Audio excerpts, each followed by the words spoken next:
ഓസ്ട്രേലിയയിൽ ഇവിടെ ലൈമൂണ് കാണിക്കുക ഒരുപാട് ലെമണിൻ്റെ തോട്ടമാണ് ഇത്. ഇവിടെ നോക്കിയാൽ എല്ലായിടത്തും ഉണ്ട്. എന്തോ ഒരു ഭംഗി. അതാ നല്ല ലൈമൂണ്. ഇതവിടെയൊക്കെ ഈ തോട്ടങ്ങളാട്ടോ. മാഷാ അല്ലാ, എത്ര വലിപ്പമുള്ളത് ഈ തോട്ടങ്ങൾ കണ്ടിട്ടേ. ഇവരൊക്കെ കൃഷിക്ക് കൊടുക്കുന്ന പ്രാധാന്യം കണ്ടങ്ങൾ. ഇതിൻ്റെ ചുവട്ടിലൊക്കെ നല്ല രസത്തിൽ നല്ല ഭംഗിയിൽ അതൊക്കെ ഇതിൽ വെള്ളം കൃത്യമായിട്ട് വരുന്നുണ്ട്. അതിനുള്ള സംഗതികളൊക്കെ ഇവർ കൃത്യമായിട്ട് ചെയ്തു കൊടുക്കുന്നുണ്ട്. ഈ കൃഷി കാണുമ്പോൾ എനിക്ക് എന്നും ഒരു ആവേശമാണ്. അപ്പോൾ എത്ര കിലോമീറ്റർ പോയാലും ഞാൻ പോയിട്ട് അതൊന്ന് ഫോട്ടോ എടുത്ത് അതൊന്ന് വീഡിയോ ചെയ്ത് അതൊന്ന് കാണും.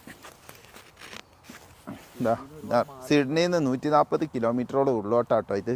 ഈ തോട്ടത്തിൻ്റെ പേരെന്തേനു? എന്ത് സ്ട്രോബെറി തോട്ടം? സ്ട്രോബെറിയാണ് ആ കാണുന്നത്. അവിടേക്ക് ഞങ്ങൾ ഇപ്പോൾ കയറാനുള്ള അനുവാദമല്ല, 1 മണിക്ക് പൂട്ടിപ്പോയി. അപ്പോൾ അതുകൊണ്ട്